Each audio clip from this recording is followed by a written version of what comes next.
Hi everyone, what's up and welcome. Sejam todos muito bem-vindos, alunos do terceiro ano.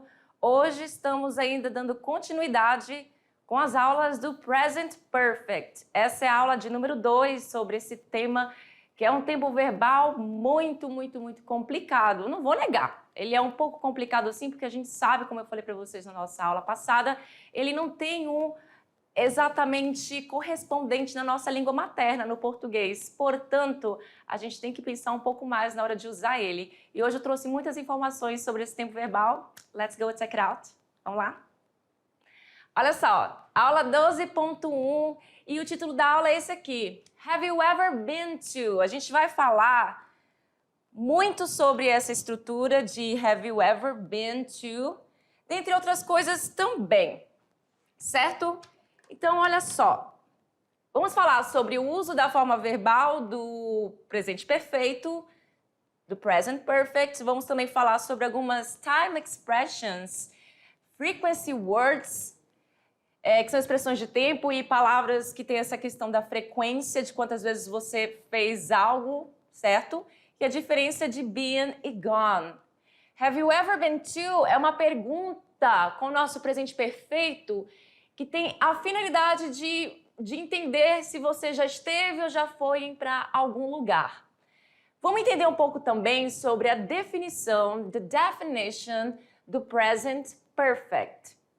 Olha só, o presente perfeito, ele é usado na descrição de ações que começaram no past, passado, mas tem uma conexão com o present, com o presente. Então, assim, a gente aqui no presente perfeito não tá nem aí na questão de quando algo aconteceu, o tempo dele, mas sim o foco é todo na ação. Mas ele tem essa conexão entre o passado e o presente. E aí, nessa aula de hoje, eu esqueci até de comentar lá, mas nessa aula de hoje nós vamos falar muito também de irregular verbs, que são os verbos irregulares. Veja bem que a gente trabalhou na primeira aula sobre a questão dos verbos regulares, aquela questão de você só colocar o D, o ED, o IED ao fim dos verbos, eles também vão ficar assim no particípio passado, mas com os verbos irregulares, eles são aqueles que não seguem um padrão de adicionar ED no particípio. Então, eles têm uma forma diferente. Nem sempre você vai saber, a não ser que você já tenha tido conhecimento. Vamos supor aqui, ó, temos aqui a forma afirmativa, deveria ter colocado em inglês, né, affirmative form, mas coloquei em português, tá lá, forma afirmativa. Temos aqui, você já sabe que para fazer frases no presente perfeito, você vai precisar do seu sujeito, primeiro lugar, eu tô falando assim de frases simples, né, não tô falando de uma fala contínua, numa conversação, é uma frase simples, você começou com o sujeito ali, podendo ser o nome próprio, ou esses pronomes pessoais que você já está careca de saber, lembrando que eles não estão na ordem correta, eles estão assim, a terceira pessoa do singular aqui no último, porque eles são os únicos que trabalham com esse has, que é o auxiliar, o verbo auxiliar do presente perfeito. Vocês já sabem que vão usar o have e o has. O has somente com a terceira pessoa do singular, ele, ela e o it, que é para objetos, coisas e animais. Muito bem? E o have, usando com todos os outros pronomes pessoais, tanto do plural, do singular, quanto do singular e plural, e os do plural.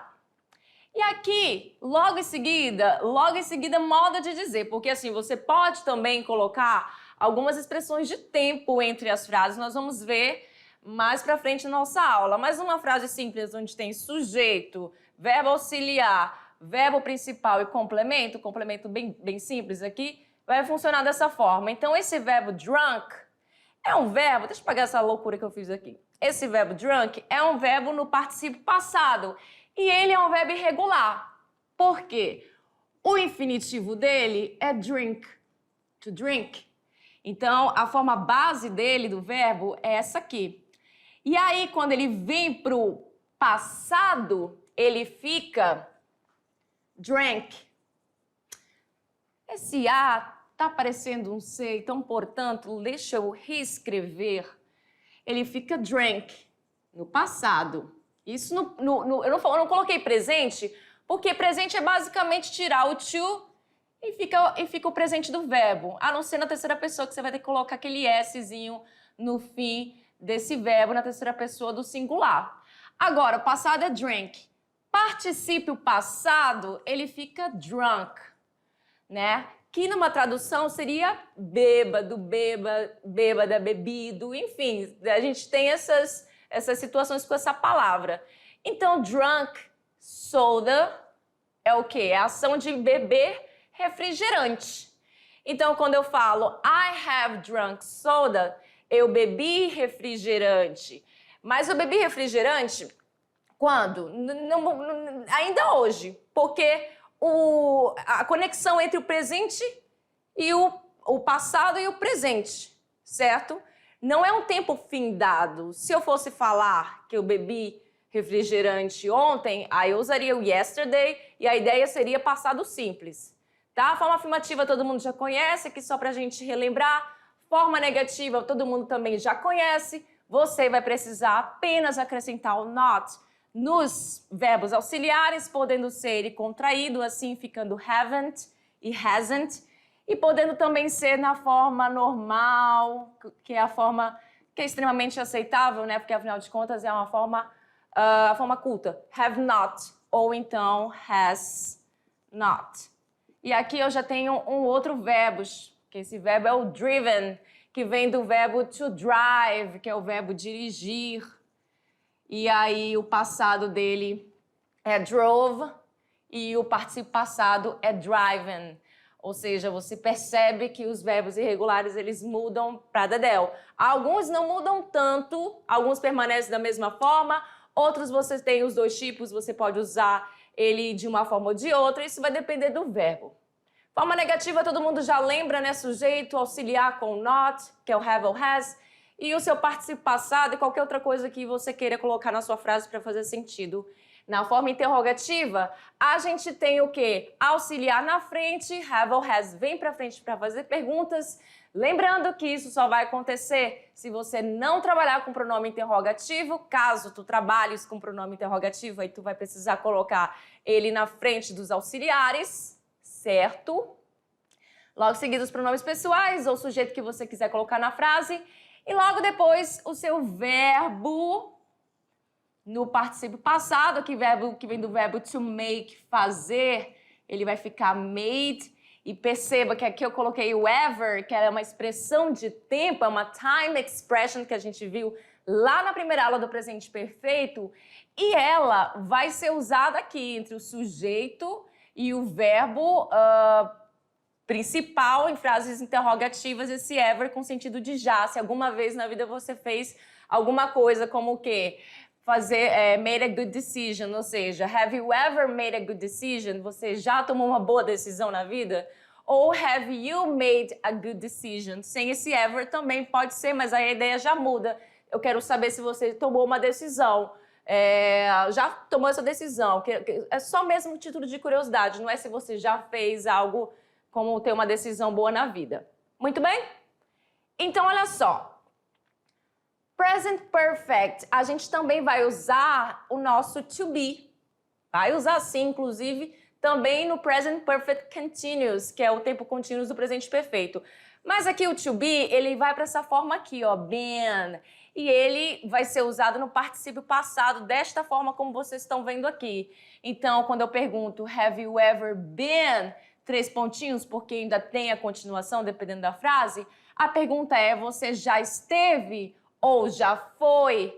Aí o nome do lugar que eu quiser colocar. Aí eu quero saber se você já alguma vez na vida, com esse ever, teve esse tipo de experiências, já esteve em algum lugar ou já foi para algum lugar. Então usamos a pergunta have you ever been? Eu também posso usar have you been, não tem problema, mas esse ever dá a ideia de que eu quero saber se você já fez já alguma vez na vida, já esteve ou já foi naquele lugar. Então, para saber se alguém em alguma determinada situação já foi em algum lugar, como eu falei, eu esteve envolvido ou esteve envolvido em alguma situação. Não só lugar, como situação também. Esse verbo to be, agora como been, porque é o particípio passado dele, vai vir nas minhas frases. Tudo bem? Por quê? Porque sim, a gente sabe que aqui o que manda é o particípio passado do verbo. Olha essas três perguntas aí. Interessante que elas, eu fiz de propósito, elas começam a pergunta com outro tempo verbal. Aí quando chega aqui, eu estou trabalhando com present perfect. Outro tempo verbal, present perfect. Outro tempo verbal, present perfect. Então, a primeira pergunta, presta atenção nesses três lugares que nós vamos comentar. What is the most beautiful place you have ever been to? O que eu quero saber aí? Qual é o lugar mais bonito, the most beautiful place you have ever been to, que você já esteve ou já foi? Segunda pergunta, what is the spookiest place you have ever been to? Qual é o lugar mais assustador que você já esteve ou já foi? What is the most modern place you have ever been to? Qual é o lugar mais moderno que você já esteve ou já foi? E aí, para responder essas perguntas, usando a questão do lugar mais bonito, eu posso falar desde o início falando assim: the most beautiful place I've been to is... Deixa eu só voltar aqui para ver se eu... Tá. Ou seja, o lugar mais bonito que eu já fui é I've been to, que eu já fui, que eu já estive. Esse I've aqui nada mais é que o meu I have, só que ele está contraído, tudo bem? Ele está contraído, existe muito essa contração. Quando você tem a contração com o has, causa até uma confusão, porque parece o verbo to be contraído. Vai ficar assim, que é igual a she has. Então, existe essa contração entre sujeito e os auxiliares have e has também, tudo bem? Então, I've been to is, você pode falar dessa forma, o lugar mais bonito que eu já estive, que eu já fui, e o nome do lugar. Olha esse lugar aqui. Ou então você pode dizer, I've been to, eu fui, eu estive, ou I haven't been to, para você dizer que você não foi ou não esteve, sem usar o início aqui daquela pergunta que eu falei, né? What is the most beautiful place you have ever been to? Então, você só pode dizer I've been to, blá, blá, blá, o nome do lugar. I haven't been to, eu não fui, caso a pergunta tenha mais sentido para você responder na negação. Então, olha só. Temos aqueles três lugares lá que apareceram nas fotinhas para vocês. Primeiro lugar, have you ever been to Giverny? Na verdade, esse nome é francês, então, assim, né, eu não sei falar, Giverny, não sei, não saberia dizer. Então, esse lugar aqui é uma casa que fica lá na França, casa dessa pessoa aqui, que não existe mais, né?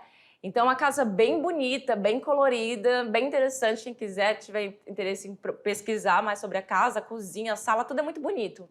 Have you ever been to Giverny? Então, eu tô dando o nome do lugar aqui, ó. Pá, esse lugar aqui, se eu já fui para este lugar. Aí, caso eu tenha ido já para esse lugar, coisa que não aconteceu, mas vamos supor que eu tenha ido, e aí eu posso responder yes, I have, apenas, ou yes, I have been to, ou seja, sim, eu já estive, e o nome do lugar, se eu quiser colocar aqui, obviamente preciso colocar yes, I have been to Giverny, que é o nome do local ali, mas na verdade ele é em francês e o francês não saberia falar muito bem. Tudo bem?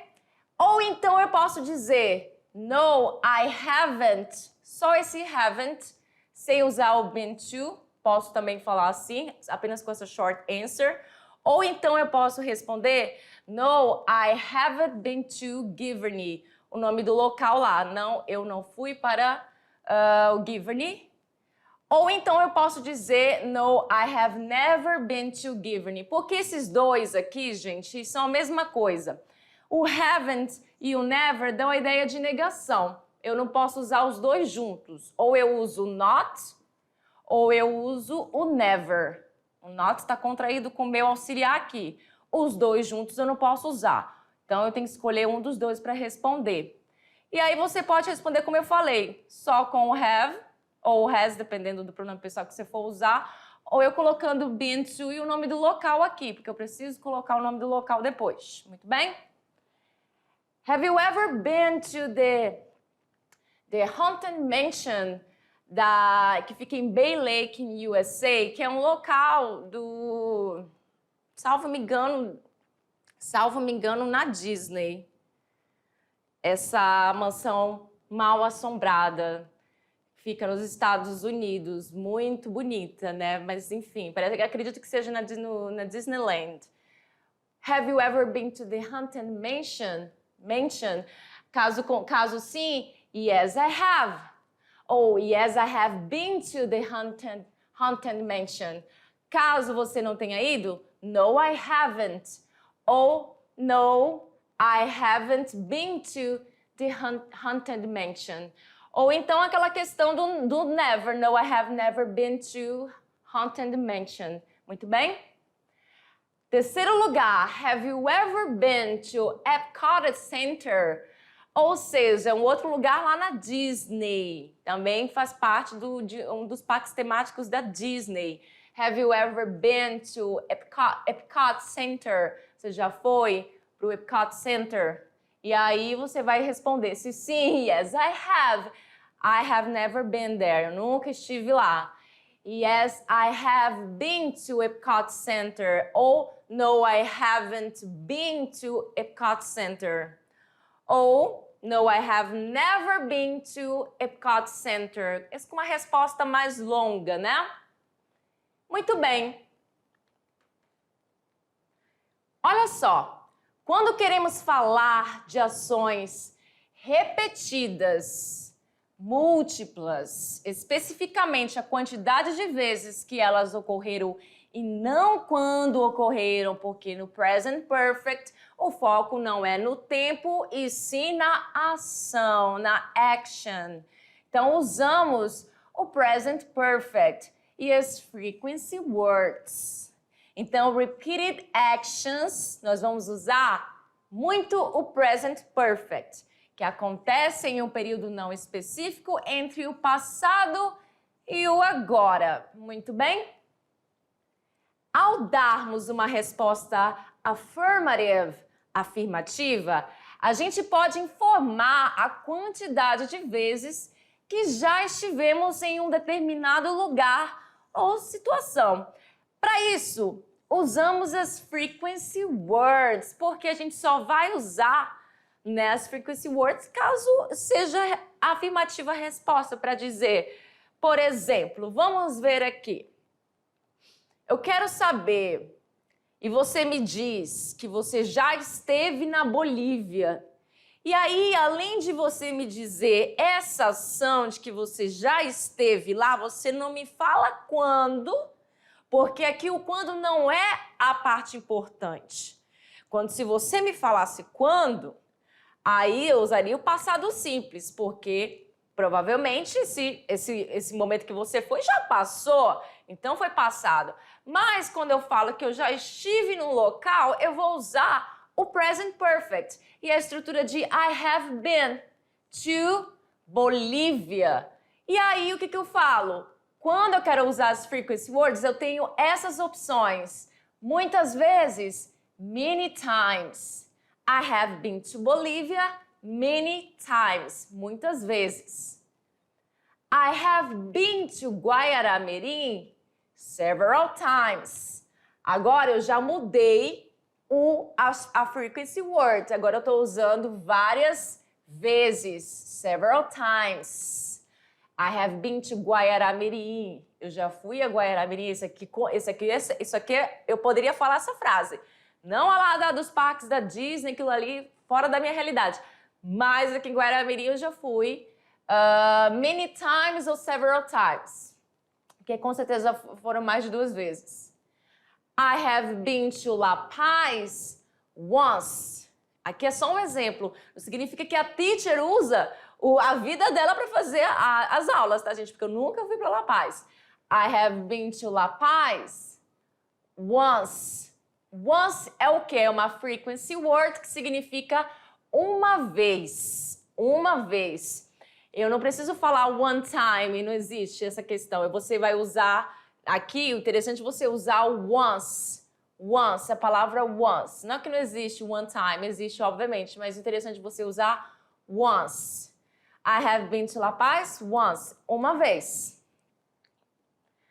I have been to Riberalta, que é um local lá na Bolívia. É, Bolívia, cidade na Bolívia. Aí, não que eu estivesse, não preciso falar, mas eu nunca fui. I have never been to Riberalta. Me, the teacher, a professora. Mas na frase, I have been to Riberalta, agora a gente tem algumas frequency words aqui. A gente viu many times, muitas vezes. Several times, que são as várias vezes. A gente viu once, uma vez. Agora a gente tem o twice, que são o quê? Duas vezes. Então você vai falar twice, você vai usar essa palavrinha, duas vezes, aliás. Você vai usar a palavrinha twice. Certo? Agora, a partir de 3, 4, 5 em diante, você vai usar o próprio número mesmo, tá? Cardinal, obviamente. Aqui no caso está por extenso. Então, assim, eu ia falar a palavra three e já coloquei a língua entre os dentes. Então, eu falei, então, afim, porque assim que você vai falar essa palavrinha aqui, ó. Three times, 3 vezes. 4 times, 4 vezes. 5 times, 5 vezes. Assim por diante, 6 times, 7 times e assim por diante. Muito bem? Essas foram as frequency words. Agora, olha só essa situação aqui. A gente tem agora uma situação usando been, porém, a próxima palavra é um verbo que está também aqui com a questão do passado, né? No ed, que vem do verbo to mug, que é a questão de você ser assaltado, se você já foi roubado, furtado. Eu não sei se chega essa questão do furto também, mas é uma coisa que com certeza ninguém gostaria de ter, como eu posso dizer, experienciado, né, na vida. Com certeza não. Então, olha só essa pergunta. Have you ever been mugged? Ou seja, você já foi assaltado? Eu estou usando esse ever com essa ideia de, a gente já viu sobre isso, se alguma vez na vida, se você já teve essa experiência. Aí vamos supor que você nunca tivesse tido essa experiência. Então, sua resposta como short answer pode ser no, I haven't. No, I haven't. Aqui a gente só vai ver na negação, nessa primeira, tá? Ou então você pode falar, no, I haven't been mugged yet. Ou seja, não, eu não fui assaltado ainda. Ainda. Esse yet é uma expressão de tempo que a gente também vai ver nessa aula, já estamos vendo aqui agora. É uma time expression e perceba o lugar dela, a posição dela na minha frase. Ela geralmente vem no fim da frase. Ela é usada aqui, como a gente está vendo, em frases negativas. Não somente em frases negativas, mas em frases negativas ela vai ter essa ideia de ainda. Ainda. Não, eu ainda não fui assaltado, certo? E aí o verbo principal aqui é o been, tá? A gente trabalhando com ele, mas a gente tem a situação de assaltado bem aqui. E aqui ainda está no passado também. Beleza? Have you ever been mugged? Agora saindo da questão do been e entrando agora para a questão de outros verbos irregulares. A gente vai agora falar do verbo fly, que é o verbo voar, certo? E aí, o verbo to fly, no particípio passado, ele fica flown. Então, has he flown yet? Aí, a gente está vendo agora aquela palavrinha, essa aqui, que a gente viu bem aqui, com essa ideia de Não, eu ainda não fui assaltado de ainda. Agora a gente está vendo com a ideia de quê? De uma pergunta e agora ele muda a ideia dele. A ideia vai ser de já. Has he flown yet? Eu quero só saber se a pessoa já fez alguma coisa. Não se ela já fez alguma coisa na vida dela. Aqui esse já não vai ter aquela ideia do ever. Esse já vai ser de outra ideia. Somente quero saber se a pessoa já fez ou já aconteceu, no caso aqui, de ela ter voado, né? Por exemplo, a pessoa, ela tá no aeroporto e aí ela vai pegar o avião. Aí eu pergunto para alguém que conhece ela, ou conhece ele, faço a pergunta, has he flown yet? Ou seja, ele já decolou, já voou, ou seja, já está no avião para ir para o local que ele deveria ir. E aí você pode me responder sobre ele. Yes, he has, com esses short answers somente o sujeito e o verbo auxiliar. Ou então, você uma resposta muito mais elaborada, você vai responder yes, he has already flown. Aí aqui estou apresentando uma outra expressão de tempo para vocês, que é o meu already, que aqui em frases afirmativas, ele vai significar já, tá? Então, assim, vai haver essa confusão sim, entre essas palavras, mas você perceba que elas têm uma diferença. Aqui eu quero saber se ele já viajou, se ele já pegou o avião, ele tinha que pegar o avião mesmo, então eu quero saber se ele já pegou esse avião. Aí a pessoa me responde que ele já viajou, já decolou. Aí essa minha resposta com already, nessa frase aqui, na frase afirmativa, ele vai ter sentido de já. Daqui a pouco eu explico melhor para vocês na hora que chegar essas palavras lá no slide mais para frente. Agora aqui, perceba que a outra pergunta, e desta vez a gente tem o already numa pergunta. Então a gente viu o already em frases afirmativas, com aquela resposta, né, que é uma frase afirmativa, como aqui, ele também aparece. E a gente viu o yet, né, em frases somente interrogativas e negativas. Muito bem? Então, aqui, imagina a situação da seguinte forma. A situação é a seguinte. Eu deixo a minha filha, vamos supor, na escola de natação, e aí eu vou resolver uma coisa rapidinho, eu volto, e aí eu percebo que ela já terminou, já não está mais praticando a aula, e eu pergunto, has she already swum? Perceba a minha entonação. Eu estou um pouco surpresa com a situação. Porque nesse caso, o already aqui, que vai significar já, mas não esse já, né, de apenas querer saber se a pessoa já teve alguma experiência na vida, nesse sentido, né, dependendo do verbo que você for usar, ou se ela já fez algo que eu esperava que ela fosse fazer. Aqui é uma coisa que eu estou surpresa. E perceba a posição dele aqui. Ele pode vir geralmente, ele vem geralmente numa pergunta, entre o sujeito e o verbo principal. Mas ele também pode vir no fim da minha frase. Então eu faço essa entonação. Has she already swum?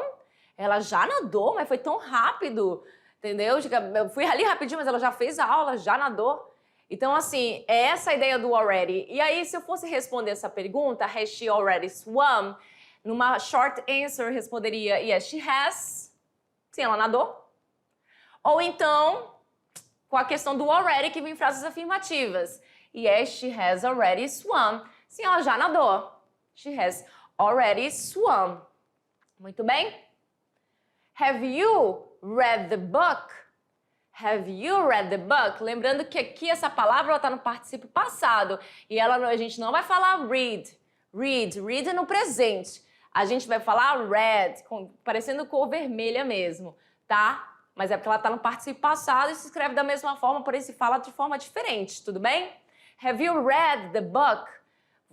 você leu o livro? Aqui eu não tô usando nenhum já, absolutamente nada disso. Se eu perguntar, have you ever read the book? Quero saber se você já leu esse livro alguma vez na vida. Agora, se eu pergunto, have you read the book? Eu quero saber se você leu o livro que você tinha que ler. Então, eu quero saber se você já fez isso. E aí você pode responder, yes, I have. Se for afirmativa. Ou então, yes, I have already read the book. Se for aquela questão de uma resposta com mais coisas, mais elementos, né? Não sendo uma short answer. Sim, eu já li o livro. Perceba como eu traduzo. Muito bem? E olha só essa próxima. Have they already written an essay? Ou seja, aqui, a minha ideia aqui nessa frase não é nem demonstrar surpresa. Porque sim, eu posso usar esse already sem demonstrar a surpresa da ação. Mas também posso falar de uma forma normal, sem demonstrar surpresa. Eu apenas quero saber se a pessoa já escreveu uma redação, a atividade que ela tinha que... o essay que ela tinha que fazer, certo? E aí, se for negativa a minha resposta, se por acaso a minha resposta for negativa, numa short answer vai ser no, they haven't. Por que they? Porque a pergunta é sobre eles e elas. E aí eu vou responder sobre eles e elas. Se for uma resposta mais elaborada, no, they haven't written an essay. Não, eles não escreveram a redação, a dissertação, o ensaio e assim por diante. Muito bem? Olha só, chegamos a essa questão do already e do yet. O already, ele vai significar já. Muito bem? Tanto em frases afirmativas quanto em frases interrogativas ele vai ser usado. Aqui eu só trouxe um exemplo para vocês de uma frase afirmativa, mas a gente viu lá alguns exemplos de frases interrogativas também com already. Então, olha essa frase. I have already done my homework. Eu já fiz minha atividade de casa. Para dizer apenas que eu já fiz, eu acabei com essa situação que eu tinha que fazer. Eu já fiz. Muito bem? Porém, quando ele é usado em frases interrogativas, como eu falei para vocês anteriormente, ele, na grande maioria das vezes, ele vai vir com uma ideia de surpresa. Você, por exemplo, entregou um chocolate para alguém, aí você vai abrir o seu chocolate, quando você vai dar a primeira mordida, a outra pessoa já terminou de comer o chocolate. E aí você pergunta, have you already eaten your chocolate? Você já comeu seu chocolate? Você faz até a entonação. Ou have you eaten your chocolate already? Aí esse already ele pode vir também no final da minha frase. E isso em frases interrogativas. Nas frases afirmativas, ele geralmente vem entre o auxiliar e o verbo principal, que aqui é o done, que é do verbo fazer, verbo to do. Muito bem? Então, esse already significa já, mas não a ver com experiência. É o já normal nosso já, beleza? Também que o nosso já também tem a ver com experiência. Mas para não confundir, ele significa esse já é usado em frases afirmativas e interrogativas. E eu expliquei a questão das interrogativas para vocês, né? Ele pode significar essa surpresa, né? Às vezes até uma pergunta retórica que você não precisa nem de resposta, você só está surpreso. Ou então uma pergunta normal mesmo, como a gente viu lá nas frases anteriores. Já o yet ele tem dois significados. Ele vai significar ainda para frases negativas. I haven't seen it yet. Eu ainda não vi. Eu ainda não vi.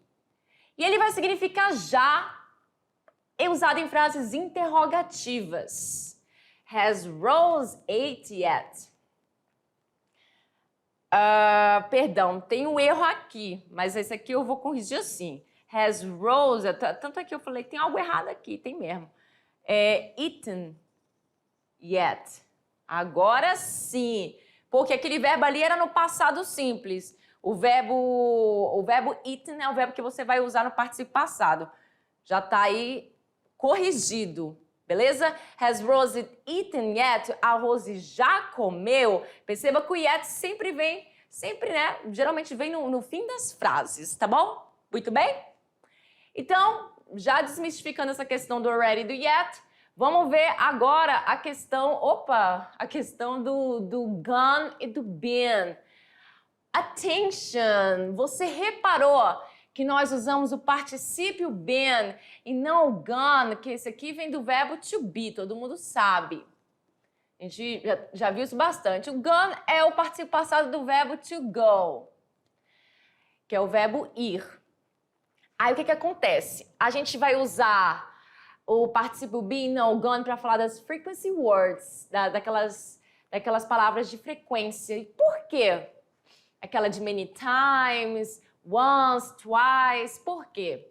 Porque o have gone to, a gente vai usar ele para indicar que alguém foi a algum lugar e ainda não voltou. Olha só. I have gone to the school. Eu fui à escola. Eu fui à escola. Perceba que a tradução é igual de been to, desta aqui. Só que eu fui para a escola e não voltei. Então, assim, não voltei para casa, ainda continuo na escola, estou na escola. Já o have been to é usado para indicar que alguém foi a algum lugar e não está mais lá. Já foi e voltou. I have been to Guaiará-Mirim. Eu fui a Guaiará-Mirim. Então, eu não vou usar o gone para falar que eu fui para algum lugar e não estou mais lá. O gone é só para dizer que eu fui para a escola ou fui para algum lugar e permaneço nesse lugar. Muito bem? Muito simples, né? Parece complicado, mas não é complicado essa história do been e do gone. Tanto é que a gente vai fazer o quê? A gente vai praticar agora sobre os dois. Complete a frase. Aqui é um pontinho final. Que vem uma vírgula, mas é um pontinho final. With, ou seja, we have, aqui está contraído, o meu have com o meu pronome pessoal, we, nós. Tananã. To our beach house. Para nossa casa de praia. We had so much fun there. Aqui que vai indicar qual é a resposta correta. Por quê? Porque, olha só, o que está escrito aqui? Nós nos divertimos, tivemos muita diversão lá. Então, se a gente teve muita diversão lá, significa que a gente não está mais lá. A gente não está mais lá. Portanto, todo mundo concorda que é o been. Porque eu fui, porém não estou mais lá. Eu estou falando como foi lá, que a gente se divertiu muito lá. We had so much fun there. Nós tivemos, do verbo to have, mas aqui não é presente perfeito. Presente perfeito só é nessa frase. Essa frase aqui não é passado simples, tá? Muito bem? Ok, agora vamos para a segunda. Não significa que eu coloquei been lá e aqui vai ser o gone. Vai que não é, olha só. I haven't seen her for a while because she has to São Paulo. Então, essa primeira parte é eu não vejo ela há um bom tempo. I haven't seen her for a while. Because she has. Porque ela o quê? She has been or gone to São Paulo. Então, se eu não vejo ela há algum tempo, significa que ela não voltou desse local que ela tá. Então, aqui, obviamente, a gente vai usar o gone. Ou seja, ela ainda está no local que ela foi, ela não voltou. Fica aí as nossas referências. Ai, eu tô cansada de falar, é muita coisa, muita informação lá do presente perfeito, do present perfect. Ainda tem mais uma para finalizar essa aí, a gente se vê já já. Bye, bye.